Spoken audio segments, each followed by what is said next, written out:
ಓಂ ಪವಿತ್ರಂ ಚರಿತಂ ಯಸ್ಯಾಹ ಪವಿತ್ರಂ ಜೀವನಂ ತಥಾ ಪವಿತ್ರತಾ ಸ್ವರೂಪಿಣ್ಯೈ ತಸ್ಯೈ ಕುರ್ಮೋ ನಮೋ ನಮಃ. ಶ್ರೀಮಾತೆಯವರು ತಮ್ಮ ಕೊನೆಯ ದಿನಗಳಲ್ಲಿ ಮುಸಲ್ಮಾನರು ಮುಟ್ಟಿದ ಬ್ರೆಡ್ ಅನ್ನು ತಿನ್ನೋದಕ್ಕೆ ಒಪ್ಪದೇ ಇದ್ದದ್ದೇ ಆಗಲಿ, ಚಪ್ಪಲಿ ಮೆಟ್ಟಿಕೊಂಡಿರೋ ನರ್ಸ್ಗಳ ಕೈಯಿಂದ ಸೇವೆ ಮಾಡಿಸಿಕೊಳ್ಳೋದಕ್ಕೆ ಒಪ್ಪದೇ ಇದ್ದದ್ದೇ ಆಗಲಿ, ಅದೇನು ಅಂತಹ ದೊಡ್ಡ ಅಸಹಜ ವಿಷಯವೇನಲ್ಲ. ಸಂಪ್ರದಾಯಸ್ಥ ಬ್ರಾಹ್ಮಣರಿಗೆ ಈ ವಿಷಯವೆಲ್ಲ ತೀರ ಸಹಜವಾಗಿಯೇ ಇರೋ ಹಾಗೆ ಕಂಡು ಬರುತ್ತದೆ. ಅಲ್ಲದೆ ಅವರೆಲ್ಲ ಹೇಳಬಹುದು ಏನು ಅಂತಂದ್ರೆ, ಶ್ರೀಮಾತೆಯವರು ಮುಸಲ್ಮಾನರು ಮುಟ್ಟಿದ ಬ್ರೆಡ್ ಅನ್ನ ತಿನ್ನಲಾರೆ ಅಂತ ಹೇಳಿದ್ರೆ ಅದು ಸರಿಯೇ ಸರಿ, ಅವರು ಚಪ್ಪಲಿ ಮೆಟ್ಟಿಕೊಂಡಿರೋ ನರ್ಸುಗಳ ಕೈಯಲ್ಲಿ ಸೇವೆ ಮಾಡಿಸಿಕೊಳ್ಳಾರೆ ಅಂತ ಹೇಳಿದ್ರೆ ಅದು ಸರಿಯೇ ಸರಿ ಅಂತ. ಹೀಗೆ ಸಂಪ್ರದಾಯಸ್ಥ ಬ್ರಾಹ್ಮಣರಿಗೆ ಇದೆಲ್ಲ ಒಂದು ವಿಶೇಷವಾಗಿ ಕಾಣೋದಿಲ್ಲ. ಆದ್ರೆ ಇತರ ಉದಾರವಾದಿಗಳೆಲ್ಲ ಆಲೋಚಿಸಬಹುದು ಏನು ಅಂತಂದ್ರೆ, ಮುಸಲ್ಮಾನರು ಮುಟ್ಟಿದ ಬ್ರೆಡ್ ಅನ್ನು ತಿಂದ್ರೆ ಏನೀಗ, ಚಪ್ಪಲಿ ಮೆಟ್ಕೊಂಡಿರೋ ನರ್ಸುಗಳ ಕೈಯಲ್ಲಿ ಸೇವೆ ಮಾಡಿಸಿಕೊಂಡ್ರೇನೀಗ? ಅಲ್ಲದೆ ಶ್ರೀಮಾತೆಯವರು ಹೇಳ್ತಾ ಇರಲಿಲ್ವೇ ಎಲ್ಲರೂ ನನ್ನ ಸಂತಾನವೇ ಅಂತ? ಅಂದ ಮೇಲೆ ಈಗ ಯಾಕೆ ಹೀಗೆ ಹೇಳ್ತಿದ್ದಾರೆ ಅಂತ ಈ ಪ್ರಶ್ನೆಯನ್ನ ನಾವು ಯಾವ ರೀತಿಯಲ್ಲಿ ಬಗೆಹರಿಸಿಕೊಳ್ಬೇಕು ಅಂತಂದ್ರೆ, ಶ್ರೀಮಾತೆಯವರು ಮಾನವ ಶರೀರ ಧರಿಸಿ ಮಾನವರಂತೆಯೇ ನಡೆದುಕೊಳ್ತಾ ಇರುವಾಗ ಈ ಬಗೆಯ ಕೆಲವು ಅಂಶಗಳು ಅಲ್ಲಿ ಸಹಜವಾಗಿಯೇ ಇರಬಹುದಾಗಿದೆ ಅಂತ. ಈ ಅವತಾರದಲ್ಲಿ ಅವರು ಬ್ರಾಹ್ಮಣ ಶರೀರದಿಂದ ಅವತರಿಸಿದ್ದಾರೆ. ಆದ್ರಿಂದ ಅವರ ಎಷ್ಟೋ ರೀತಿ ನೀತಿಗಳಲ್ಲಿ ಬ್ರಾಹ್ಮಣರ, ಅದರಲ್ಲೂ ಸಂಪ್ರದಾಯಸ್ಥ ಬ್ರಾಹ್ಮಣರ ನಡವಳಿಕೆಗಳು ಕಂಡುಬರುತ್ತವೆ. ಈ ಸಂಪ್ರದಾಯಸ್ಥ ಬ್ರಾಹ್ಮಣರಿಗೂ ಸಾಮಾನ್ಯ ಬ್ರಾಹ್ಮಣರಿಗೂ ಆಚರಣೆಯಲ್ಲಿ ಬಹಳ ವ್ಯತ್ಯಾಸ ಇದೆ. ಸಾಮಾನ್ಯ ಬ್ರಾಹ್ಮಣರು ಹೋಟೆಲುಗಳಲ್ಲಿ ತಿಂಡಿ ಊಟ ಮಾಡ್ತಾರೆ. ಆದ್ರೆ ಈ ಸಂಪ್ರದಾಯಸ್ಥ ಬ್ರಾಹ್ಮಣರು ಹಸಿದು ಪ್ರಾಣ ಹೋಗ್ತಾ ಇದ್ರೂ ಕೂಡ ಹೋಟೆಲ್ ಊಟ ಮಾಡೋದಿಲ್ಲ.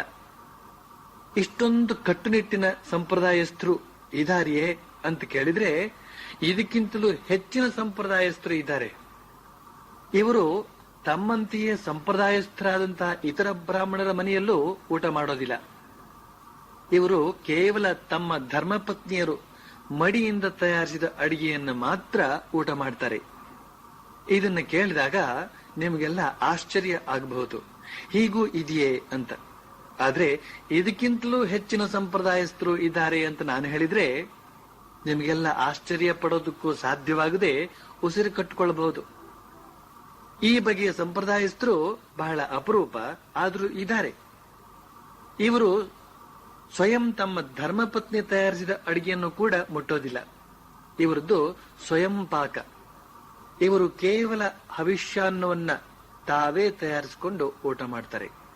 ಅಂತೂ ಸಂಪ್ರದಾಯ ಅಂತ ಅನ್ನೋದು ಇಲ್ಲಿಯವರೆಗೂ ಹೋಗುತ್ತೆ. ಶ್ರೀಮಾತೆಯವರು ಇಷ್ಟೊಂದು ಕಟ್ಟುನಿಟ್ಟಿನ ಸಂಪ್ರದಾಯಸ್ಥರು ಅಲ್ಲದಿದ್ರೂ ಕೂಡ ಸಂಪ್ರದಾಯಸ್ಥ ಕುಲದವರೇ.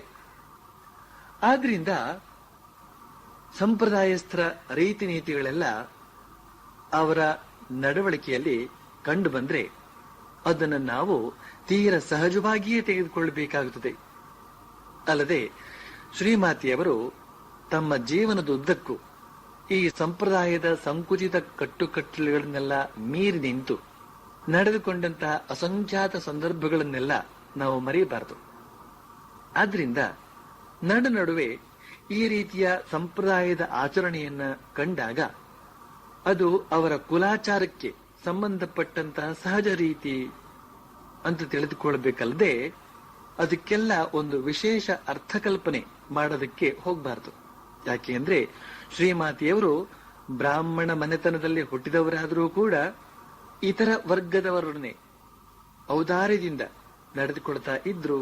ಅಲ್ಲದೆ ಇತರ ವರ್ಗದಲ್ಲಿನ ಉತ್ತಮ ಗುಣವಂತರನ್ನ, ಉತ್ತಮ ವಿದ್ಯಾವಂತರನ್ನ ಬ್ರಾಹ್ಮಣರಿಗೇ ಸಮ ಅಂತ ತಿಳಿತಾ ಇದ್ರು. ಒಮ್ಮೆ ರಾಧಿಗೆ ಕಾಯಿಲೆಯಾದಾಗ ಅವಳ ಚಿಕಿತ್ಸೆಗಾಗಿ ಆಯುರ್ವೇದ ವೈದ್ಯನಾದಂತಹ ಶ್ಯಾಮದಾಸ ವಾಚಸ್ಪತಿಯನ್ನ ಕರೆಸಲಾಗಿತ್ತು. ಅವನು ಬಂದು ಅವಳಿಗೆ ಚಿಕಿತ್ಸೆಯನ್ನ ಹೇಳಿ ಹೊರಟು ನಿಂತಿದ್ದಾನೆ. ಆಗ ಶ್ರೀಮಾತೆಯವರು ಆ ವೈದ್ಯನಿಗೆ ನಮಸ್ಕಾರ ಮಾಡೋ ಹಾಗೆ ರಾಧಿಗೆ ಹೇಳ್ತಾರೆ. ಅದಕ್ಕನುಸಾರವಾಗಿ ರಾಧಿಯು ನಮಸ್ಕಾರ ಮಾಡ್ತಾಳೆ. ಇದನ್ನ ನೋಡಿ ಅಲ್ಲಿ ಸುತ್ತ ಇದ್ದ ಕೆಲವರಿಗೆ ಆಶ್ಚರ್ಯವಾಯಿತು. ಏನು ಅಂತಂದ್ರೆ, ಬ್ರಾಹ್ಮಣ ಮಹಿಳೆ ಒಬ್ಬ ವೈದ್ಯನಿಗೆ ನಮಸ್ಕಾರ ಮಾಡೋ ಹಾಗೆ ಹೇಳ್ಬಿಟ್ರಲ್ಲ ಶ್ರೀಮಾತೆಯವರು ಅಂತ. ಆ ವೈದ್ಯ ಹೊರಟು ಹೋದ ಮೇಲೆ ಇವರೆಲ್ಲ ಶ್ರೀಮಾತೆಯವರನ್ನ ಕೇಳ್ತಾರೆ, ಅಮ್ಮ ಆತ ಬ್ರಾಹ್ಮಣನೇನು ಅಂತ. ಅದಕ್ಕೆ ಶ್ರೀಮಾತೆಯವರು ಹೇಳ್ತಾರೆ, ಇಲ್ಲ, ಆತ ವೈದ್ಯ ಜಾತಿಗೆ ಸೇರಿದವನು ಅಂತ. ಇಲ್ಲಿ ಈ ವೈದ್ಯ ಜಾತಿ ಅಂದ್ರೇನು ಅಂತ ಅರ್ಥವಾಗೋದಿಲ್ಲ ನಮ್ಮ ದಕ್ಷಿಣ ಭಾರತದ ಜನರಿಗೆ. ಯಾಕೆ ಅಂದ್ರೆ ಇಲ್ಲಿ ಬ್ರಾಹ್ಮಣರಲ್ಲಿಯೂ ಆಯುರ್ವೇದ ಪಂಡಿತರಿದ್ದಾರೆ, ಬ್ರಾಹ್ಮಣೇತರರಲ್ಲಿಯೂ ಆಯುರ್ವೇದ ಪಂಡಿತರಿದ್ದಾರೆ. ಆದ್ರೆ ಬಂಗಾಳದಲ್ಲಿ ಆಯುರ್ವೇದ ವೈದ್ಯರದ್ದೇ ಒಂದು ಕುಲ ಇದೆ. ಇವರೆಲ್ಲ ಕ್ಷತ್ರಿಯ ವೈಶ್ಯ ಇವರ ಮಟ್ಟದವರು. ಆದ್ರಿಂದಲೇ ಆ ಪಂಡಿತನ ಜಾತಿ ಯಾವುದು ಅಂತ ಕೇಳಿದಾಗ ಶ್ರೀಮಾತೆಯವರು ಹೇಳ್ತಾರೆ, ಅವನು ವೈದ್ಯ ಜಾತಿಯವನು ಅಂತ. ಆಗ ಆ ಭಕ್ತರು ಕೇಳ್ತಾರೆ, ಹಾಗಾದ್ರೆ ರಾಧಿ ಆತನಿಗೆ ನಮಸ್ಕಾರ ಮಾಡೋ ಹಾಗೆ ಯಾಕೆ ಹೇಳಿದ್ರಿ ಅಂತ. ಅದಕ್ಕೆ ಶ್ರೀಮಾತೆಯವರು ತುಂಬಾ ಸಹಜವಾಗಿಯೇ ಹೇಳ್ತಾರೆ, ಯಾಕೆ ನಮಸ್ಕಾರ ಮಾಡಬಾರ್ದೆ? ಅವನು ಒಳ್ಳೆ ದೊಡ್ಡ ಪಂಡಿತ, ಅಂಥವರೆಲ್ಲ ಬ್ರಾಹ್ಮಣರಿಗೂ ಸಮ. ಅವನಂಥವರಿಗಲ್ಲದೆ ಇನ್ಯಾರಿಗೆ ನಮಸ್ಕಾರ ಮಾಡಬೇಕು ಅಂತ. ಇಲ್ಲಿನ ಅತ್ಯಂತ ವಿಶೇಷ ಪರಿಸ್ಥಿತಿಯನ್ನ ನಾವು ಗಮನಿಸಬೇಕಾಗಿದೆ. ಏನು ಅಂತಂದ್ರೆ, ಗುಣದಲ್ಲೂ ವಿದ್ಯೆಯಲ್ಲೂ ಉನ್ನತ ಮಟ್ಟದವರಾದವರು ಜಾತಿಯಲ್ಲಿ ಬ್ರಾಹ್ಮಣೇತರರಾದರೂ ಕೂಡ ಅಂಥವರು ಬ್ರಾಹ್ಮಣರಿಗೆ ಸಮ. ಆದ್ರಿಂದ ಅಂಥವರನ್ನ ಬ್ರಾಹ್ಮಣರು ನಮಸ್ಕರಿಸಬಹುದು, ನಮಸ್ಕರಿಸಬೇಕು ಅಂತ ಅನ್ನೋದನ್ನ ಶ್ರೀಮಾತೆಯವರು ತಿಳಿಸಿಕೊಡ್ತಾ ಇದ್ದಾರೆ. ಇಂದು ನಾವೆಲ್ಲ ನೋಡ್ತಿರೋ ಹಾಗೆ ಎಷ್ಟೋ ಜನ ಬ್ರಾಹ್ಮಣ ಉದ್ಯೋಗಸ್ಥರು ತಮ್ಮ ತಮ್ಮ ಮೇಲಧಿಕಾರಿಗಳಿಗೆ, ಅವರೆಲ್ಲ ಬ್ರಾಹ್ಮಣೇತರರಾಗಿದ್ರೂ ಕೂಡ ಕೈ ಎತ್ತಿ ನಮಸ್ಕಾರ ಮಾಡೋದನ್ನ ನೋಡಬಹುದಾಗಿದೆ. ಆದ್ರೆ ಮನಸ್ಸಿನಲ್ಲೇ ಗೊಣಗಿಕೊಂಡು ಮಾಡ್ತಾರೆ ಅಂತ ಅನ್ನೋದು ಬೇರೆ ವಿಚಾರ. ಶ್ರೀಮಾತೆಯವರು ಉತ್ತಮ ಗುಣ, ಉನ್ನತ ವಿದ್ಯೆ ಹಾಗೂ ಉನ್ನತ ಅಧಿಕಾರದಲ್ಲಿರುವವರಿಗೆ ಅವರೆಲ್ಲ ಬ್ರಾಹ್ಮಣೇತರರೇ ಆಗಿದ್ರೂ ಕೂಡ ಅವರಿಗೆ ಗೌರವ ನಮಸ್ಕಾರ ಸಲ್ಲಬೇಕು ಅಂತ ಅನ್ನೋದನ್ನ ತಿಳಿಸಿಕೊಡ್ತಾ ಇದ್ದಾರೆ. ನಮ್ಮ ಸಮಾಜದಲ್ಲಿ ಒಂದು ಗೌರವಯುತ ವಾತಾವರಣ ನೆಲೆಗೊಳ್ಳೋದಕ್ಕೆ ಶ್ರೀಮಾತೆಯವರು ಮಾಡಿದಂತಹ ಈ ನಿರ್ದೇಶನ ಬಹಳ ಪರಿಣಾಮಕಾರಿಯಾಗಿದೆ. ಇನ್ನೊಮ್ಮೆ ಒಬ್ಬ ಕಾಯಸ್ಥ ಜಾತಿಯ ಅಂತಂದ್ರೆ ಕ್ಷತ್ರಿಯ ಜಾತಿಯ ಭಕ್ತ ಶ್ರೀಮಾತೆಯವರ ಬಳಿಗೆ ಬಂದಾಗ ಶ್ರೀಮಾತೆಯವರು ರಾಧಿಯನ್ನ ಕರೆದು ಹೇಳ್ತಾರೆ, ರಾಧಿ, ನಿನ್ನ ಅಣ್ಣ ಬಂದಿದ್ದಾನೆ, ನಮಸ್ಕಾರ ಮಾಡು ಅಂತ. ಆಗ ಆ ಭಕ್ತ ಮನಸ್ಸಿನಲ್ಲೇ ಯೋಚಿಸ್ತಾನೆ, ಇದೇನಿದು, ನಾನು ಕಾಯಸ್ಥ ಅಲ್ವೇ? ನನಗೆ ಈ ಬ್ರಾಹ್ಮಣ ಮಹಿಳೆ ನಮಸ್ಕಾರ ಮಾಡೋದು ಸರಿಯೇ? ಇದರಿಂದ ನನಗೆ ಅಮಂಗಳ ಉಂಟಾಗ್ಲಿಕ್ಕಿಲ್ವೇ? ಇರ್ಲಿ, ಸ್ವತಃ ಶ್ರೀಮಾತೆಯವರೇ ಹೇಳಿದ್ರಿಂದ ನನಗೇನು ಅಮಂಗಳವಾಗ್ಲಿಕ್ಕಿಲ್ಲ ಅಂತ ಹೀಗೆ ಆಲೋಚನೆ ಮಾಡ್ತಾನೆ ಆ ಭಕ್ತ. ಇಷ್ಟೊತ್ತಿಗೆ ರಾಧಿ ಅವನಿಗೆ ನಮಸ್ಕಾರ ಮಾಡ್ತಾಳೆ. ಅವನು ಕೂಡ ರಾಧಿಗೆ ಪ್ರತಿ ನಮಸ್ಕಾರ ಮಾಡ್ತಾನೆ. ಇನ್ನೊಬ್ಬಾಕೆ, ಅವಳಿಗೆ ಕನಸಿನಲ್ಲಿ ಶ್ರೀಮಾತೆಯವರಿಂದ ಮಂತ್ರ ದೀಕ್ಷೆ ಆಗಿಬಿಟ್ಟಿದೆ. ಇದರ ಕುರಿತಾಗಿ ಶ್ರೀಮಾತೆಯವರನ್ನೇ ಕೇಳಿಕೊಂಡು ಬರೋಣ ಅಂತ ಆ ಮಹಿಳೆ ಉದ್ಬೋಧನಕ್ಕೆ ಬರ್ತಾಳೆ. ಬಂದು ಶ್ರೀಮಾತೆಯವರಲ್ಲಿ ತನ್ನ ಸ್ವಪ್ನಾನುಭವವನ್ನ ಹೇಳಿಕೊಳ್ತಾಳೆ. ಶ್ರೀಮಾತೆಯವರು ಆ ಮಂತ್ರ ಸರಿಯಾದ ಮಂತ್ರ ಅಂತ ಅನುಮೋದಿಸ್ತಾರೆ. ಬಳಿಕ ಆ ಮಹಿಳೆ ಯಾರು, ಮನೆಯಲ್ಲಿ ಅಂತನ್ನೋ ವಿವರಗಳನ್ನೆಲ್ಲ ಕೇಳ್ತಾರೆ. ಆಗ ಶ್ರೀಮಾತೆಯವರಿಗೆ ತಿಳಿದು ಬರುತ್ತದೆ, ಇವಳು ಇನ್ಯಾರು ಅಲ್ಲ, ತಮ್ಮ ಶಿಷ್ಯನೊಬ್ಬನ ಹೆಂಡತಿ ಅಂತ. ಅವಳಿಗೆ ಹೇಳ್ತಾರೆ, ಏನಮ್ಮ, ನೀನು ಇಂಥವನ ಹೆಂಡತಿ ಅಂತ ನನಗೆ ಮೊದಲೇ ಹೇಳಬಾರ್ದಾಗಿತ್ತೆ ಅಂತ ಹೀಗೆ ಹೇಳ್ತಾ ರಾಧಿ, ಮಾಕು ಇವರನ್ನೆಲ್ಲ ಕರೆದು ಹೇಳ್ತಾರೆ, ಏ ರಾಧಿ, ಮಾಕು, ಎಲ್ಲ ಬನ್ನಿ ಇಲ್ಲಿ. ಮ್ಯಾನೇಜರ್ ಬಾಬುವಿನ ಹೆಂಡತಿಗೆ ನಮಸ್ಕಾರ ಮಾಡಿ ಅಂತ. ಈ ಮಾತನ್ನು ಕೇಳಿ ಆ ಮಹಿಳೆಗೆ ದಿಗಿಲಾಯ್ತು. ಹೇಳ್ತಾಳೆ, ಇದೇನಮ್ಮ ಇದು? ಅವರೆಲ್ಲ ನನಗೆ ನಮಸ್ಕಾರ ಮಾಡೋ ಹಾಗೆ ಯಾಕೆ ಹೇಳ್ತಾ ಇದ್ದೀರಿ? ನಾನೊಬ್ಳು ಕಾಯಸ್ಥ ಹೆಂಗಸು, ಇವರೆಲ್ಲ ಬ್ರಾಹ್ಮಣರು, ಇವರ್ಯಾಕೆ ನನಗೆ ನಮಸ್ಕಾರ ಮಾಡಬೇಕು ಅಂತ. ಆಗ ಶ್ರೀಮಾತೆಯವರು ಅವಳಿಗೆ ಹೇಳ್ತಾರೆ, ಅದ್ಯಾಕೆ ಹಾಗಂತಿ ನೀನು ಭಕ್ತೆ, ಭಕ್ತರಲ್ಲಿ ಜಾತಿ ಭೇದ ಇಲ್ಲ, ನಿನಗೆ ನಮಸ್ಕಾರ ಮಾಡಿದ್ರೆ ಅವರಿಗೆ ಒಳ್ಳೇದಾಗುತ್ತದೆ ಅಂತ. ಈ ಹೊತ್ತಿಗೆ ರಾಧಿ ಮಾಕು ಆ ಮಹಿಳೆಗೆ ನಮಸ್ಕಾರ ಮಾಡೋದಕ್ಕೆ ಹತ್ತಿರ ಹೋದ್ರೆ ಆ ಮಹಿಳೆಯೇ ಇವರ ಕಾಲು ಹಿಡಿದು ನಮಸ್ಕಾರ ಮಾಡೋದಕ್ಕೆ ಮುಂದಾಗ್ತಾಳೆ. ಆಗ ಶ್ರೀಮಾತೆಯವರು ಹೇಳ್ತಾರೆ, ಇಲ್ಲ ಇಲ್ಲ, ಅವರು ಬಿಡೋದಿಲ್ಲ, ಅವರೆಲ್ಲ ಭಕ್ತರು, ಅವರು ಎಲ್ಲರಲ್ಲೂ ಶ್ರೀರಾಮಕೃಷ್ಣರನ್ನು ಕಾಣ್ತಾ ಇದ್ದಾರೆ ಅಂತ. ಈ ಸನ್ನಿವೇಶ ಎಷ್ಟೊಂದು ಅರ್ಥಗರ್ಭಿತವಾದ್ದು ಅಂತ ಅನ್ನೋದು ನಾವು ಆಳವಾಗಿ ಯೋಚನೆ ಮಾಡಿದಷ್ಟು ನಮಗೆ ಅರಿವಾಗುತ್ತದೆ. ಇಲ್ಲಿ ಆ ಕಾಯಸ್ಥ ಮಹಿಳೆಗೆ ನಮಸ್ಕಾರ ಮಾಡೋ ಹಾಗೆ ರಾಧಿ ಮಾಕುಗೆ ಶ್ರೀಮಾತೆಯವರು ಹೇಳಬೇಕಾದ್ರೆ ಆ ಮಹಿಳೆ ಎಂಥ ಗುಣವಂತಿ ಆಗಿದ್ಲು ಅಂತ ಅನ್ನೋದನ್ನು ಕೂಡ ನಾವು ಊಹಿಸಿ ತಿಳಿಯಬೇಕಾಗುತ್ತದೆ. ಅಲ್ಲದೆ ಅವಳಿಗೆ ಕನಸಿನಲ್ಲಿ ಮಂತ್ರದೀಕ್ಷೆಯ ಅನುಗ್ರಹವಾಗಿದೆ. ಜೊತೆಗೆ ಆಕೆಯ ಗಂಡ ಕೂಡ ಮಂತ್ರದೀಕ್ಷೆಯಿಂದ ಪುನೀತನಾದವನು. ಆದ್ರಿಂದ ಆಕೆ ನಮಸ್ಕಾರಕ್ಕೆ ಯೋಗ್ಯಳು ಅಂತ ಅನ್ನೋದು ಶ್ರೀಮಾತೆಯವರ ಅಭಿಮತ. ಎರಡನೇದಾಗಿ ಆ ಮಹಿಳೆಯೇ ರಾಧಿ ಮಾಕುಗೆ ನಮಸ್ಕಾರ ಮಾಡೋದಕ್ಕೆ ಮುಂದಾದಾಗ ಶ್ರೀಮಾತೆಯವರೇನ್ ಹೇಳ್ತಾರೆ, ಇಲ್ಲ ಇಲ್ಲ, ನೀನು ನಮಸ್ಕಾರ ಮಾಡೋದಕ್ಕೆ ಅವರೆಲ್ಲ ಬಿಡೋದಿಲ್ಲ, ಅವರೆಲ್ಲ ಭಕ್ತರು, ಅವರು ಸರ್ವರಲ್ಲೂ ಶ್ರೀರಾಮಕೃಷ್ಣರನ್ನ ಕಾಣ್ತಾರೆ ಅಂತ. ಈ ಮಾತು ಎಷ್ಟು ಸ್ವಾರಸ್ಯವಾಗಿದೆ ನೋಡಿ. ರಾಧಿ ಮಾಕು ಭಕ್ತರಂತೆ, ಅವರು ಸರ್ವರಲ್ಲೂ ಶ್ರೀರಾಮಕೃಷ್ಣರನ್ನ ಕಾಣ್ತಾರಂತೆ. ನಮಗೆಲ್ಲ ಇಲ್ಲಿಯವರೆಗೆ ತಿಳಿದು ಬಂದದ್ದೇನು ಅಂತಂದ್ರೆ, ರಾಧಿ ಮಾಕು ಇವರೆಲ್ಲ ಅರೆಹುಚ್ಚರು, ಶ್ರೀಮಾತೆಯವರಿಗೆ ಸಾಕಷ್ಟು ಕೀಟಲಿ ಕೊಟ್ಟು ಅವರ ಮನಸ್ಸನ್ನ ಈ ಭೂಮಿಯಲ್ಲಿ ಕಟ್ಟಿ ಹಾಕಿಡೋದಕ್ಕೋಸ್ಕರ ಬಂದಂತಹ ತರಲೆ ಸಂಗಾತಿಗಳು ಅಂತ. ಆದ್ರೆ ಇಲ್ಲಿ ಶ್ರೀಮಾತೆಯವರು ಆ ಮಹಿಳೆಯ ಹತ್ತಿರ ಏನ್ ಹೇಳ್ತಾ ಇದ್ದಾರೆ, ಇವರೆಲ್ಲ ಭಕ್ತರು, ಇವರು ಸರ್ವರಲ್ಲೂ ಶ್ರೀರಾಮಕೃಷ್ಣರನ್ನು ಕಾಣ್ತಾರೆ ಅಂತ. ಅಂತಂದ್ರೆ ಏನ್ ಹೇಳಿದಾಗಾಯ್ತು, ಈ ರಾಧಿ ಮಾಕು ಇವರಿಗೂ ಕೂಡ ವಿಶೇಷ ಜ್ಞಾನ ಇತ್ತು, ಸರ್ವರಲ್ಲೂ ಶ್ರೀರಾಮಕೃಷ್ಣರನ್ನ ಕಾಣುವಂತಹ ವಿಶೇಷ ಜ್ಞಾನ ಇತ್ತು ಅಂತ. ನಾವೀಗ ಇದನ್ನೆಲ್ಲ ಹೇಗೆ ಅರ್ಥ ಮಾಡಿಕೊಳ್ಬೇಕು ಅಂತ ಕೇಳಿದ್ರೆ, ರಾಧಿ ಮಾಕು ಇವರೆಲ್ಲ ಸರ್ವರಲ್ಲೂ ಶ್ರೀರಾಮಕೃಷ್ಣರನ್ನ ಕಾಣ್ತಾ ಇದ್ರೋ ಇಲ್ವೋ ಬೇರೆ ವಿಚಾರ. ಆದ್ರೆ ಶ್ರೀಮಾತೆಯವರಂತೂ ಅಂಗೈ ಮೇಲಿನ ನೆಲ್ಲಿಕಾಯಿ ಹಾಗೆ ಸರ್ವರಲ್ಲೂ ಶ್ರೀರಾಮಕೃಷ್ಣರನ್ನ ಕಾಣ್ತಾ ಇದ್ರು.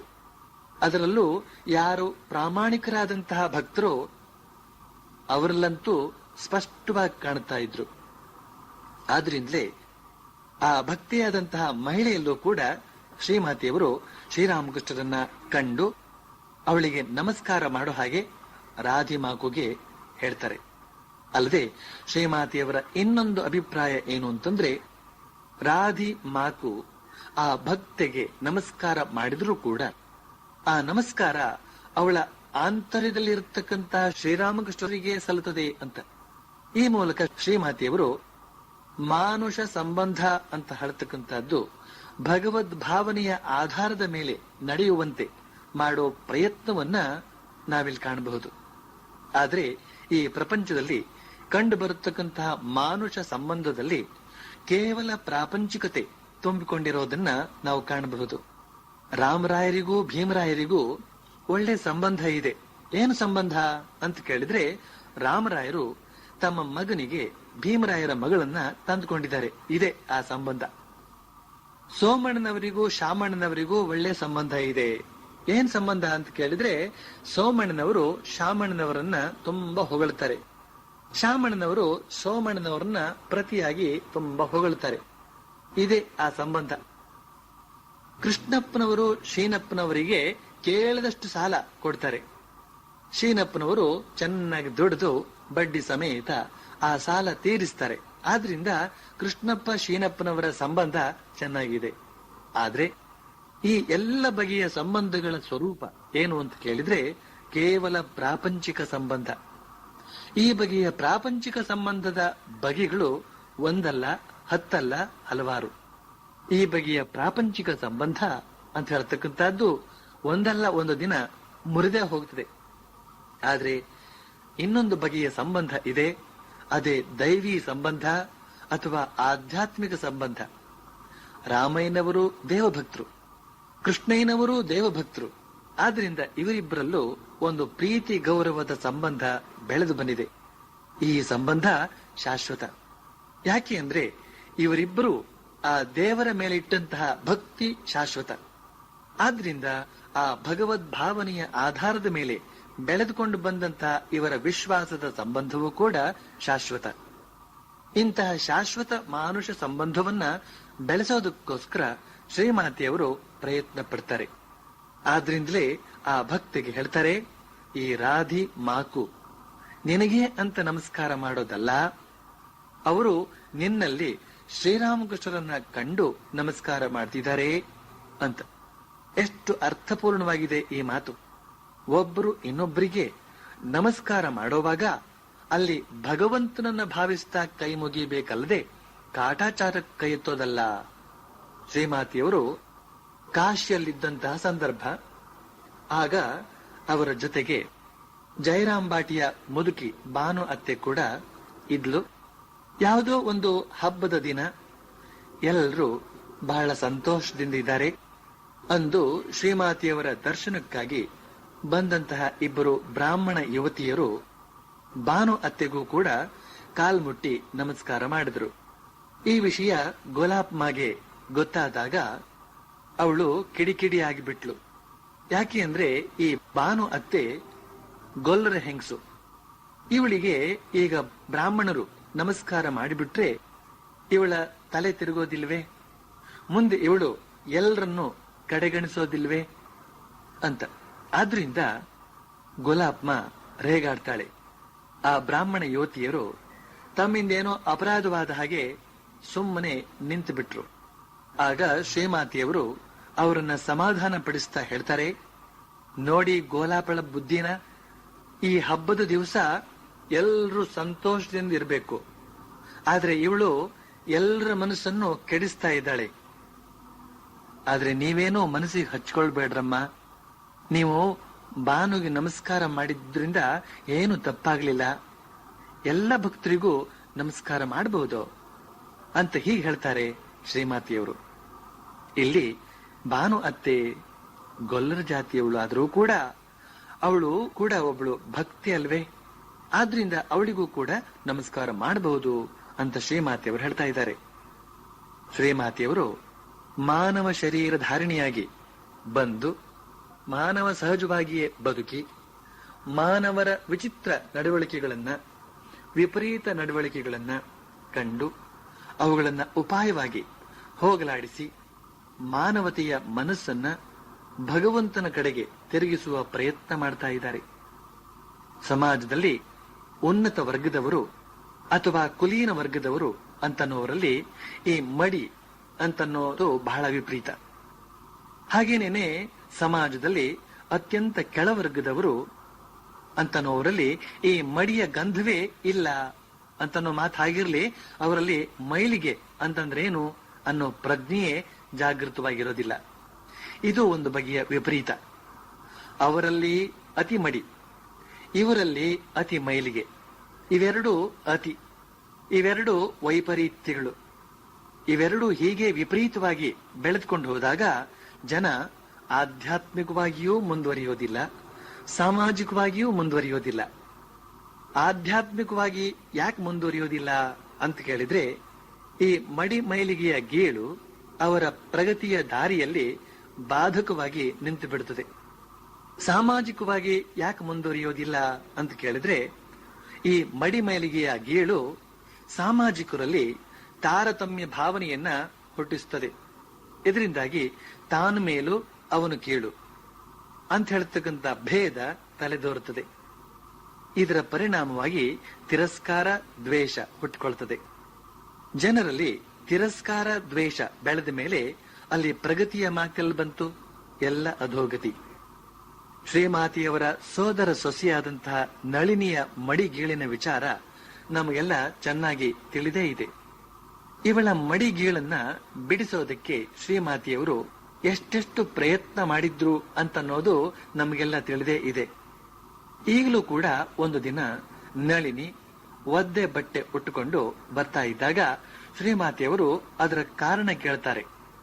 ಅದಕ್ಕೆ ನಳಿನಿ ಹೇಳ್ತಾಳೆ, ಏನ್ ಮಾಡಿ, ಕಾಗೆ ನನ್ನ ಬಟ್ಟೆ ಮೇಲೆ ಮೂತ್ರ ಮಾಡಿಬಿಡ್ತು, ಅದಕ್ಕೆ ನಾನು ಸ್ನಾನ ಮಾಡಬೇಕಾಯ್ತು ಅಂತ.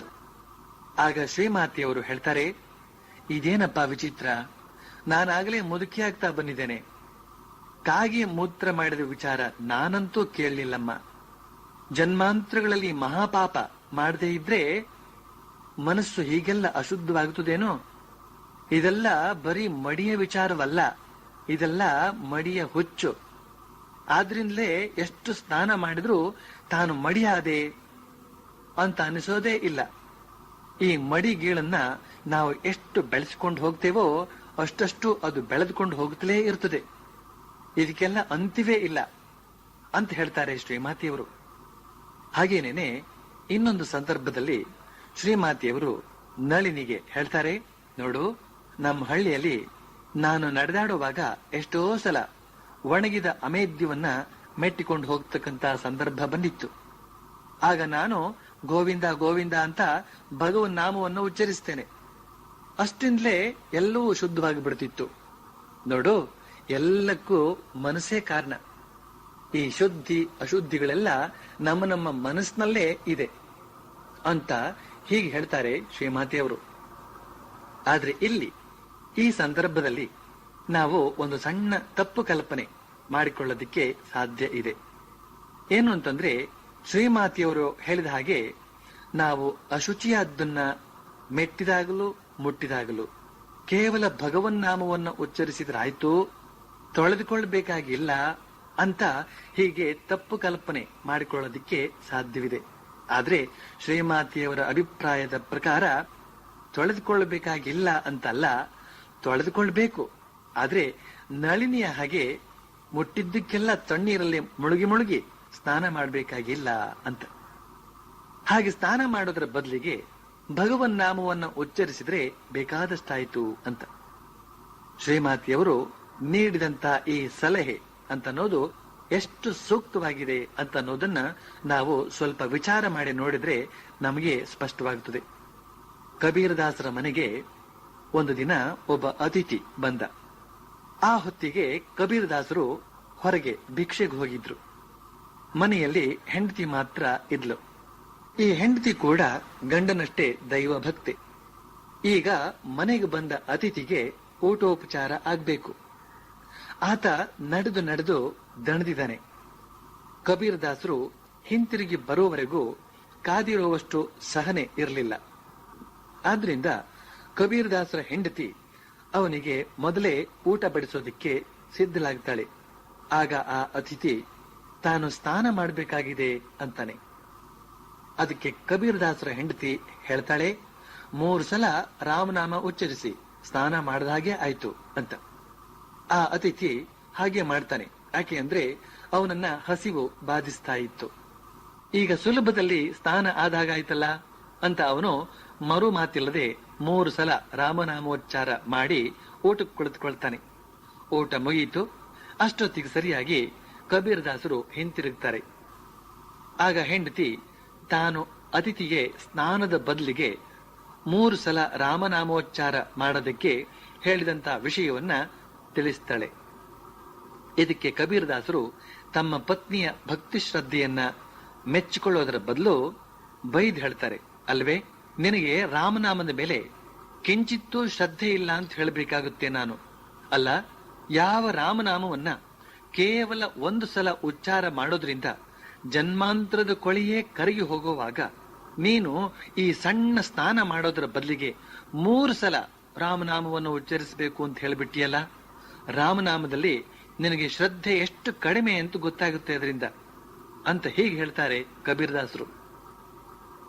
ನಿಮ್ಮಲ್ಲಿ ಸಂಧ್ಯಾ ವಂದನೆಯ ಮಂತ್ರ ಗೊತ್ತಿರುವವರಿಗೆ ಈ ಶ್ಲೋಕ ನೆನಪಿರಬಹುದು. ಏನು ಅಂತಂದ್ರೆ, ಅಪವಿತ್ರ ಪವಿತ್ರೋ ವಾ ಸರ್ವಾವಸ್ಥಾಂಗತೋಪಿ ವಾ ಯಸ್ಮರೇತ್ ಪುಂಡರೀಕಾಕ್ಷಂ ಸಬಾಹ್ಯಾಭ್ಯಂತರ ಶುಚಿ ಅಂತ.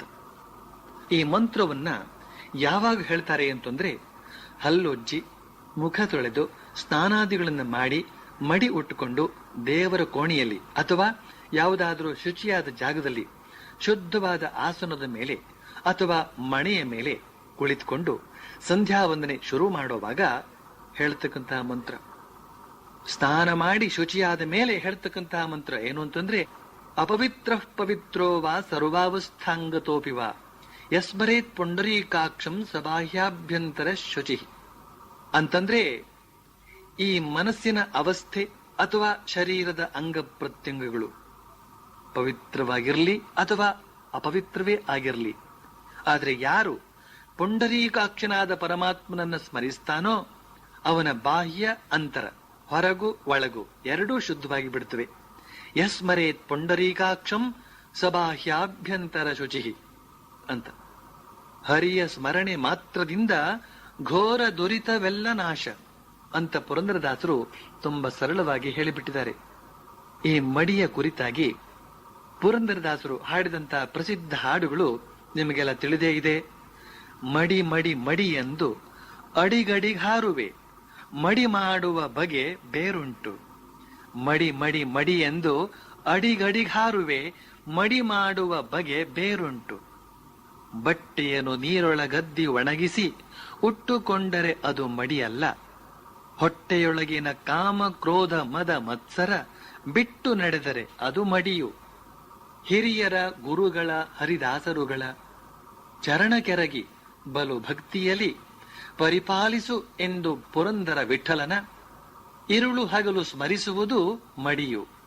ಚರ್ಮವ ತೊಳೆದರೆ ಕರ್ಮವು ಪೋಪುದೆ, ಮರ್ಮವ ತಿಳಿಯೋ ನೀ ಮನುಜ. ಬೊಮ್ಮಯ್ಯನಯ್ಯ ಪುರಂದರ ವಿಠಲನ ಪಾಡಿ ನಿರ್ಮಲದಿ ಬಾಳುವುದೇ ನಿಜ ಮಡಿಯು. ಹೇಗೆ ಪುರಂದರದಾಸರು ಮಡಿಯ ಬಗ್ಗೆ ಹೇಳಿದಂತಹ ಮಾತುಗಳು ತುಂಬಾ ಮಾರ್ಮಿಕವಾಗಿವೆ. ಆದ್ರಿಂದಲೇ ಶ್ರೀಮಾತೆಯವರು ನಳಿನಿಗೆ ಹೇಳ್ತಾರೆ, ಈ ಶುದ್ಧಿ ಅಶುದ್ಧಿ ಇರೋದೆಲ್ಲ ಮನಸ್ಸಿನಲ್ಲಿ.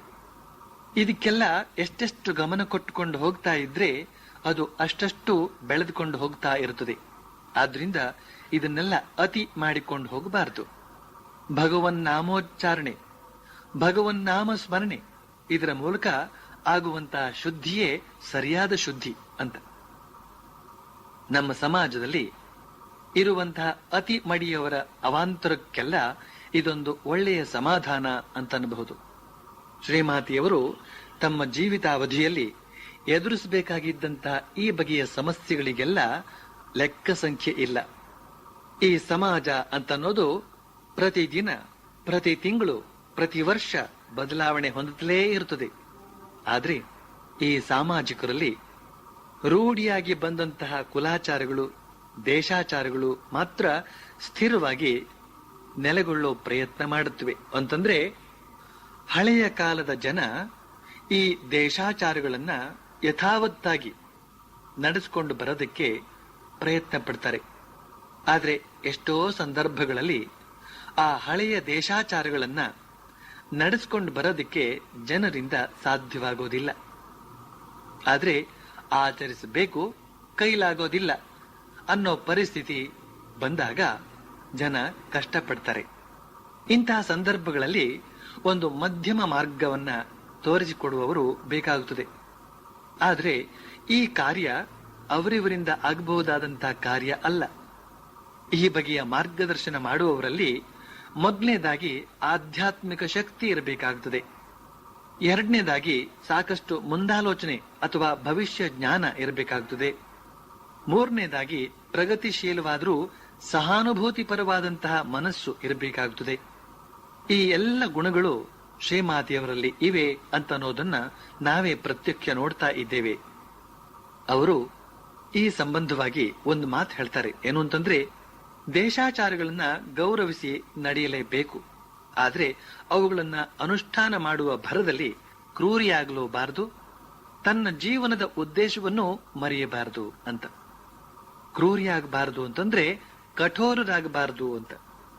ಜೀವನದ ಉದ್ದೇಶವನ್ನ ಮರೆಯಬಾರದು ಅಂತಂದ್ರೆ ಜೀವನದ ಉದ್ದೇಶ ಭಗವದ್ ದರ್ಶನ. ಈ ಭಗವದ್ ದರ್ಶನ ಅಂತ ಹೇಳ್ತಕ್ಕಂಥ ಉದ್ದೇಶವನ್ನ ಮರೆಯಬಾರದು ಅಂತ. ಕೆಲವು ಪ್ರದೇಶಗಳಲ್ಲಿ ವಿಧವೆಯರು ತಮ್ಮ ಆಹಾರದ ವಿಷಯದಲ್ಲಿ ಕಠೋರವಾದ ನಿಯಮಗಳನ್ನ ಅನುಸರಿಸುತ್ತಾರೆ. ಒಮ್ಮೆ ಒಬ್ಬಳು ವಿಧವೆ ಈ ರೀತಿ ತನ್ನ ಆಹಾರದ ವಿಷಯದಲ್ಲಿ ತುಂಬಾ ಕಠೋರಳಾಗಿದ್ದುದನ್ನ ಕಂಡು ಶ್ರೀಮಾತೆಯವರು ಅವಳಿಗೆ ಹೇಳ್ತಾರೆ, ನೀನು ರಾತ್ರಿ ಅಷ್ಟು ಉಪವಾಸ ಮಾಡಬೇಕಾಗಿಲ್ಲ, ಚಪಾತಿಯನ್ನಾಗ್ಲಿ ಪರೋಟವನ್ನಾಗ್ಲಿ ತಿನ್ನು, ಅದನ್ನ ಶ್ರೀರಾಮಕೃಷ್ಣರಿಗೆ ಅರ್ಪಣೆ ಮಾಡಿ ತಿನ್ನು ಅಂತ. ಇಲ್ಲಿ ಶ್ರೀಮಾತೆಯವರ ಅಭಿಪ್ರಾಯ ಏನು ಅಂತಂದ್ರೆ, ದೇಶಾಚಾರದ ಪ್ರಕಾರ ಅನ್ನ ತಿನ್ನದೇ ಇದ್ರೂ ಬೇಡ, ಆದ್ರೆ ದೇಹ ರಕ್ಷಣೆಗಾಗಿ ಚಪಾತಿಯ ವ್ಯವಸ್ಥೆ ಮಾಡಿಕೊಳ್ಳೋದು ಒಳ್ಳೆಯದು ಅಂತ. ಯಾಕೆಂದ್ರೆ ರಾತ್ರಿ ಸಂಪೂರ್ಣ ನಿರಾಹಾರ ಮಾಡಿಬಿಟ್ರೆ ದೇಹ ದುರ್ಬಲವಾಗ್ತದೆ. ದೇಹ ದುರ್ಬಲವಾದ್ರೆ ಇದರ ಪರಿಣಾಮವಾಗಿ ಧ್ಯಾನ ಜಪ ಮಾಡೋದಕ್ಕೆ ಶಕ್ತಿ ಸಾಕಾಗೋದಿಲ್ಲ. ಶ್ರೀರಾಮಕೃಷ್ಣರು ಕೂಡ ವಿಧವೆಯರ ಆಹಾರದ ನಿಯಮದಲ್ಲಿ ತುಂಬಾ ಕಠೋರರಾಗಿರೋದನ್ನ ಒಪ್ಪುತ್ತಿರಲಿಲ್ಲ. ಒಮ್ಮೆ ಯೋಗಿನ್ಮ ತನ್ನ ಚಿಕ್ಕ ತಾಯಿಯನ್ನ ದಕ್ಷಿಣೇಶ್ವರಕ್ಕೆ ಕರೆದುಕೊಂಡು ಬಂದಿದ್ಲು. ಆ ದಿನ ಏಕಾದಶಿ. ಆಕೆ ವಿಧವೆ. ಸಂಪ್ರದಾಯಸ್ಥ ಮನೆಯ ವಿಧವೆಯರು ಏಕಾದಶಿ ಉಪವಾಸವನ್ನ ತುಂಬಾ ಕಟ್ಟುನಿಟ್ಟಾಗಿ ಆಚರಿಸುತ್ತಾರೆ. ಈಕೆಯು ಕೂಡ ನಿರ್ಜಲ ಉಪವಾಸ ಕೈಗೊಂಡಿದ್ಲು. ಆಕೆಯ ಮನೆಯಲ್ಲಿ ಆ ಹಿಂದಿನ ದಿನವೂ ಏನೋ ಒಂದು ಕಾರ್ಯ ಇದ್ದುದರಿಂದ ಆಕೆ ಉಪವಾಸ ಮಾಡಿದ್ಲು. ಈ ದಿನ ಬಂತು ಏಕಾದಶಿ. ಹೀಗೆ 2 ದಿನಗಳಿಂದ ಉಪವಾಸ. ಜೊತೆಗೆ ಮುದುಕಿ, ವಯಸ್ಸಾಗಿಬಿಟ್ಟಿದೆ. ಆದ್ರಿಂದ ನಡೆಯೋದಕ್ಕೆ ಶಕ್ತಿ ಇಲ್ಲ, ಅಷ್ಟು ದುರ್ಬಲಳಾಗಿದ್ದಾಳೆ. ಈ ಸ್ಥಿತಿಯಲ್ಲೇ ಅವಳು ದಕ್ಷಿಣೇಶ್ವರಕ್ಕೆ ಬಂದಿದ್ದಾಳೆ. ಬಂದವಳೆ ಮೊದಲು ಶ್ರೀಮಾತೆಯವರ ನಹಬತ್ ಖಾನೆಗೆ ಹೋಗ್ತಾಳೆ. ಶ್ರೀಮಾತೆಯವರು ಆಗಿನ್ನೂ 20-21 ವರ್ಷದ ಯುವತಿ. ಈಗ ಈ ಮುದುಕಿ ಅಲ್ಲಿಗೆ ಬಂದಿದ್ದಾಳೆ. ವೃದ್ಧಾಪ್ಯ ಜೊತೆಯಲ್ಲಿ ಉಪವಾಸ ಇವುಗಳಿಂದಾಗಿ ತುಂಬಾ ಬಳಲಿದಾಳೆ. ಈಗ ನಡೆದ್ರಿಂದ ಏದುಸಿರು ಬಿಡ್ತಾ ಇದ್ದಾಳೆ. ಅದನ್ನ ಕಂಡು ಶ್ರೀಮಾತೆಯವರು ಅವಳ ಕೈ ಹಿಡಿದು ಕರೆದುಕೊಂಡು ಬಂದು ತಮ್ಮ ಕೋಣೆಯಲ್ಲಿ ಕುಳ್ಳಿರಿಸಿಕೊಂಡು ಹೇಳ್ತಾರೆ, ಸ್ವಲ್ಪ ಸಕ್ಕರೆ ಪಾನಕ ತಂದುಕೊಡ್ಲೆ ಅಂತ. ಉಪವಾಸ ಮಾಡಿದ ಹೊಟ್ಟೆಗೆ ಕಲ್ಲು ಸಕ್ಕರೆಯ ಪಾನಕ ತುಂಬಾ ಹಿತವಾಗಿರುತ್ತದೆ. ಆದ್ರೆ ಮುದುಕಿ ತಲೆ ಅಲ್ಲಾಡಿಸ್ತಾಳೆ, ಬೇಡ ಅಂತ. ಮುದುಕಿ ಸ್ವಲ್ಪ ಚೇತರಿಸಿಕೊಂಡ ಮೇಲೆ ಅವಳನ್ನ ಯೋಗಿನ್ಮ ಶ್ರೀರಾಮಕೃಷ್ಣರ ಕೋಣೆಗೆ ಕರೆದುಕೊಂಡು ಹೋಗ್ತಾಳೆ.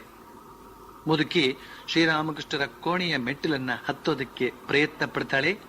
ಆದ್ರೆ ಸುಸ್ತು. ಆದರೂ ಬಿಡದೆ ಅಂಬೆಗಾಲಿಟ್ಟುಕೊಂಡು ಹರಿದಾಡ್ತಾ ಮೇಲೆ ಏರೋದಕ್ಕೆ ಪ್ರಯತ್ನ ಪಡ್ತಾಳೆ. ಇದನ್ನು ಕಂಡ ಶ್ರೀರಾಮಕೃಷ್ಣರು ಓಡಿ ಬಂದು ಅವಳ ಕೈ ಹಿಡಿದು ಎತ್ತಿ ಒಳಗೆ ಕರೆದುಕೊಂಡು ಹೋಗ್ತಾರೆ. ಕೈ ಹಿಡಿದುಕೊಂಡು ಜೊತೆಲೆ ಕೇಳ್ತಾ ಇದ್ದಾರೆ, ಇವಳು ಯಾಕೆ ಹೀಗೆ ಏದುಸಿರು ಬಿಡ್ತಾ ಇದ್ದಾಳೆ ಅಂತ. ಅದಕ್ಕೆ ಯೋಗಿನ್ಮ ಕಾರಣ ತಿಳಿಸ್ತಾಳೆ. ಆಗ ಶ್ರೀರಾಮಕೃಷ್ಣರು ಜೊತೆಯಲ್ಲೇ ಬಂದಂತಹ ಶ್ರೀಮಾತೆಯವರ ಕಡೆ ನೋಡ್ತಾ ಹೇಳ್ತಾರೆ, ನೀನ್ ಇವಳಿಗೆ ಸ್ವಲ್ಪ ಸಕ್ಕರೆ ಪಾನಕವನ್ನಾದ್ರೂ ಕೊಡಬಾರ್ದಾಗಿತ್ತೆ ಅಂತ. ಅದಕ್ಕೆ ಶ್ರೀಮಾತೆಯವರು ಹೇಳ್ತಾರೆ, ನಾನು ಅವಳನ್ನು ಕೇಳಿದೆ, ಅವಳು ಬೇಡ ಅಂದ್ಲು ಅಂತ.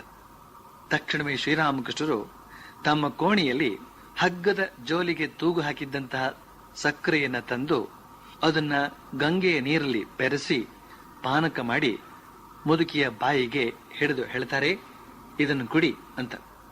ಮುದುಕಿ ಒಂದು ಸಲ ಶ್ರೀರಾಮಕೃಷ್ಣರನ್ನ ಅರ್ಥಪೂರ್ಣವಾಗಿ ನೋಡಿ ಬಳಿಕ ಮರು ಮಾತಿಲ್ಲದೆ ಆ ಸಕ್ಕರೆಯ ಪಾನಕವನ್ನ ಕುಡಿತಾಳೆ. ಕುಡಿದು ತನ್ನ ಎದೆಯ ಮೇಲೆ ಕೈ ಇಟ್ಕೊಂಡು ಹೇಳ್ತಾಳೆ, ಅಪ್ಪ ಈಗ ನನ್ನ ಎದೆಗೆ ತಂಪಾಯ್ತು ಅಂತ. ಹೀಗೆ ಶ್ರೀರಾಮಕೃಷ್ಣರು ಕೂಡ ಕಠೋರ ಉಪವಾಸ ಮಾಡೋದನ್ನ ಅಷ್ಟಾಗಿ ಪ್ರೋತ್ಸಾಹಿಸ್ತಾ ಇರಲಿಲ್ಲ. ಶ್ರೀಮಾತೆಯವರ ಬಳಿಗೆ ಕ್ಷೀರೋದ ಬಾಲಾ ರಾಯ್ ಮಂತ್ರದೀಕ್ಷೆಗಾಗಿ ಬಂದಾಗ ಶ್ರೀಮಾತೆಯವರು ಅವಳನ್ನ ಕೇಳ್ತಾರೆ, ಏನಮ್ಮ ನೀನು ಏಕಾದಶಿ ದಿವಸ ಏನ್ ತಿಂತೀಯ ಅಂತ. ಯಾಕೆ ಅಂದ್ರೆ ಈ ಕ್ಷೀರೋದ ಬಾಲಾ ರಾಯ್ ಆಗ ವಿಧವೆಯಾಗಿದ್ಲು. ಶ್ರೀಮಾತೆಯವರ ಪ್ರಶ್ನೆಗೆ ಅವಳು ಹೇಳ್ತಾಳೆ, ಅಮ್ಮ ನಾನು ಮೊದಲು ಸಬ್ಬಕ್ಕಿ ತಿನ್ನುತ್ತಾ ಇದ್ದೆ. ಆಮೇಲೆ ಯಾರೋ ಹೇಳಿದ್ರು ಅದರಲ್ಲಿ ವಿಧವೆಯರು ತಿನ್ನಬಾರದು ವಸ್ತು ಸೇರಿಕೊಂಡಿರುತ್ತದೆ ಅಂತ. ಆದ್ರಿಂದ ಅದನ್ನು ಬಿಟ್ಬಿಟ್ಟೆ. ಹೀಗೆ ಉಪವಾಸದ ದಿನ ಹಾಗೂ ರಾತ್ರಿಗೆ ನನಗೇನು ಆಹಾರವೇ ಇಲ್ಲದಾಗಾಗಿ ನನ್ನ ಶರೀರ ಈ ರೀತಿ ಸ್ವರ್ಗಿ ಹೋಯ್ತು ಅಂತ. ಆಗ ಶ್ರೀಮಾತೆಯವರು ಹೇಳ್ತಾರೆ, ನಾನು ಹೇಳ್ತೀನಿ ಕೇಳು, ನೀನು ಸಬ್ಬಕ್ಕಿ ತಿನ್ನು, ಅದನ್ನು ಬಿಡಬೇಡ, ಅದರಿಂದ ನಿನ್ನ ಶರೀರ ತಂಪಾಗಿರುತ್ತದೆ ಅಂತ. ಬಳಿಕ ಸ್ವಲ್ಪ ಹೊತ್ತಿನ ಮೇಲೆ ಶ್ರೀಮಾತೆಯವರು ಹೇಳ್ತಾರೆ, ಮಗಳೇ, ನೀನು ಬಹಳ ಕಠೋರ ಉಪವಾಸ ಮಾಡ್ತಾ ಇದ್ದಿ. ಹೀಗೆ ಮಾಡಿ ನಿನ್ನ ಶರೀರವನ್ನ ಸಂಪೂರ್ಣ ಒಣಗಿದ ಕಟ್ಟಿಗೆ ಹಾಗೆ ಮಾಡ್ಕೊಂಡು ಬಿಟ್ಟಿದ್ಯಲ್ಲಮ್ಮ. ಇನ್ಮೇಲೆ ನೀನ್ ಹೀಗೆಲ್ಲ ಮಾಡಬೇಡ ಮಗಳೇ. ಶರೀರ ಕೆಟ್ಟೋದ ಮೇಲೆ ಸಾಧನೆ ಮಾಡೋದು ಹೇಗೆ ಅಂತ. ಕ್ಷೀರೋದ್ಬಾಲ ರಾಯಿ ದೇಶಾಚಾರಕ್ಕೆ ಅನುಗುಣವಾಗಿ ಕೂದಲು ತೆಗೆಸ್ಕೊಂಡಿದ್ಲು. ಇದನ್ನ ಯೋಗಿನ್ಮ ಕಂಡು ಅವಳಿಗೆ ಹೇಳ್ತಾಳೆ, ಕೂದಲೇನು ತೆಗೆಸ್ಕೊಳ್ಬೇಕಾಗಿಲ್ಲ ಅಂತ. ಆಗ ಶ್ರೀಮಾತೆಯವರು ಹೇಳ್ತಾರೆ, ಅವಳು ಕೂದಲು ತೆಗೆಸ್ಕೊಂಡಿದ್ದೆ ಸರಿ, ಕೂದಲಿದ್ರೆ ಸ್ವಲ್ಪ ಅತಿ ಅಲಂಕಾರದ ಭಾವನೆ ಬಂದು ಬಿಡುತ್ತದೆ. ಅದು ಅಲ್ಲದೆ ಕೂದಲಿನ ವ್ಯವಸ್ಥೆಯ ಕಡೆಗೆ ಗಮನ ಕೊಡಬೇಕಾಗುತ್ತದೆ. ಅಂತೂ ನೀನು ಕೂದಲಿನ ಮಮತೆಯನ್ನ ಕತ್ತರಿಸಿಕೊಂಡೇ ಇಲ್ಲಿಗೆ ಬಂದ್ಬಿಟ್ಟಿದೆಯೇ. ನೀನು ಯಾವ ಸಿದ್ಧಿಗಾಗಿ ಈ ಕಠೋರತೆಯನ್ನ ತಾಳಿದೆಯೋ ಅದೆಲ್ಲ ನಿನಗೆ ಸಿಕ್ಕಿದೆ. ಇನ್ನು ನೀನು ಅಷ್ಟೊಂದು ಕಠೋರತೆಯನ್ನ ತಾಳಬೇಕಾಗಿಲ್ಲ, ತಿಳಿತೋ ಅಂತ ಹೇಳ್ತಾರೆ ಶ್ರೀಮಾತೆಯವರು. ಇಲ್ಲಿ ಶ್ರೀಮಾತೆಯವರು ಆಕೆ ತನ್ನ ಶರೀರವನ್ನ ಅಷ್ಟೊಂದು ಬತ್ತಿಸಿಕೊಳ್ಳಬಾರದು ಅಂತ ಹೇಳಿದಾಗ ಅವರ ದಿವ್ಯ ಕರುಣೆಯ ಪರಿಚಯವಾಗುತ್ತದೆ ನಮಗೆ. ಆದರೆ ಜೊತೆಗೆ ಅವಳು ತನ್ನ ಕೂದಲಿನ ಮಮತೆಯನ್ನ ಕತ್ತರಿಸಿಕೊಂಡೇ ಬಂದದ್ದನ್ನ ಮೆಚ್ಚಿದಾಗ ಅವರ ವೈರಾಗ್ಯದ ನಿಲುವು ಗೋಚರವಾಗುತ್ತದೆ ನಮಗೆ. ಹೀಗೆ ಒಂದು ಕಡೆಯಿಂದ ದೇಶಾಚಾರ ಕುಲಾಚಾರಕ್ಕೆ ಸಂಬಂಧಪಟ್ಟ ಹಾಗೆ ವಿಧಿಸಲ್ಪಟ್ಟ ನಿಯಮಾವಳಿಗಳ ಕಠೋರತೆಯನ್ನ ಸ್ವಲ್ಪ ಸಡಿಲಗೊಳಿಸ್ತಾರೆ ಶ್ರೀಮಾತೆಯವರು. ಇದು ಅವರ ಕರುಣೆಗೆ ಸಂಬಂಧಪಟ್ಟ ಭಾವನೆ. ಇನ್ನೊಂದು ಕಡೆಯಿಂದ ಅದೇ ದೇಶಾಚಾರ ಕುಲಾಚಾರಕ್ಕೆ ಸಂಬಂಧಪಟ್ಟ ಹಾಗೆ ವಿಧಿಸಲ್ಪಟ್ಟಂತಹ ನಿಯಮಾವಳಿಗಳನ್ನ ಅನುಮೋದಿಸ್ತಾರೆ ಶ್ರೀಮಾತೆಯವರು. ಇದು ಭಗವಂತನ ಸಾಕ್ಷಾತ್ಕಾರಕ್ಕಾಗಿ ಮಾಡಬೇಕಾದಂತಹ ತ್ಯಾಗ ವೈರಾಗ್ಯಗಳಿಗೆ ಅವರು ತೋರ್ತಕ್ಕಂತಹ ಮನ್ನಣೆ. ಒಮ್ಮೆ ಒಬ್ಬಳು ಬ್ರಾಹ್ಮಣ ವಿಧವೆ, ಈಕೆ ಶ್ರೀಮಾತೆಯವರ ಶ್ರೀಚರಣಾಶ್ರಿತೆ. ಬಂಗಾಳದ ಚಂದ್ರಕೋನ ಆಕೆಯ ಊರು. ಈಕೆಗೆ ಜಯರಾಂಬಾಟಿಗೆ ಬಂದು ಅಲ್ಲಿ ಶ್ರೀಮಾತೆಯವರ ದಿವ್ಯ ಸನ್ನಿಧಿಯಲ್ಲಿ ಕೆಲ ಕಾಲ ಇರಬೇಕು ಅಂತ ಮನಸ್ಸಾಯಿತು. ಬರ್ತಾಳೆ. ಈಕೆ ಬಂಗಾಳದ ಇತರ ವಿಧವೆಯರ ಹಾಗೆ ಬಿಳಿ ಸೀರೆ ಉಟ್ಕೊಳ್ತಾ ಇದ್ಲು. ತಲೆಯ ಕೂದಲನ್ನ ಕತ್ತರಿಸಿಕೊಂಡಿದ್ಲು. ಚಿನ್ನದ ಒಡವೆಗಳನ್ನೆಲ್ಲ ತೊಟ್ಟುಕೊಳ್ಳುವ ಮಾತು ಹಾಗಿರ್ಲಿ, ತಾಂಬೂಲ ಕೂಡ ಹಾಕೊಳ್ತಿರ್ಲಿಲ್ಲ. ಕೆಲಸ ಕಾರ್ಯಗಳನ್ನೆಲ್ಲ ಮಾಡೋವಾಗ ತುಂಬಾ ಮೌನ, ತುಂಬಾ ಶಾಂತಿ. ಅವಳ ಈ ಬಗೆಯ ತ್ಯಾಗ, ಸೇವೆ, ಸಂಯಮ ಇವುಗಳನ್ನು ಕಂಡು ಶ್ರೀಮಾತೆಯವರು ಅವಳನ್ನ ಬಹಳವಾಗಿ ಮೆಚ್ಚಿಕೊಂಡಿದ್ರು. ಅವಳ ಮೇಲೆ ಬಹಳವಾಗಿ ಪ್ರೀತಿ ವಿಶ್ವಾಸ ಇಟ್ಟಿದ್ರು. ಅವಳ ಈ ಬಗೆಯ ಗುಣನಡತೆಯನ್ನ ಇತರ ಭಕ್ತರ ಮುಂದೆ ಬಹಳವಾಗಿ ಕೊಂಡಾಡ್ತಾ ಇದ್ರು.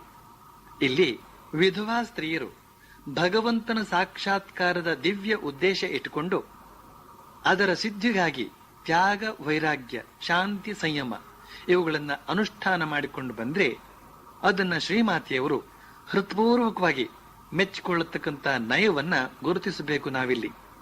ಇನ್ನೊಬ್ಬಳು ಭಕ್ತೆ, ಇವಳು ಬಾಲ ವಿಧವೆ.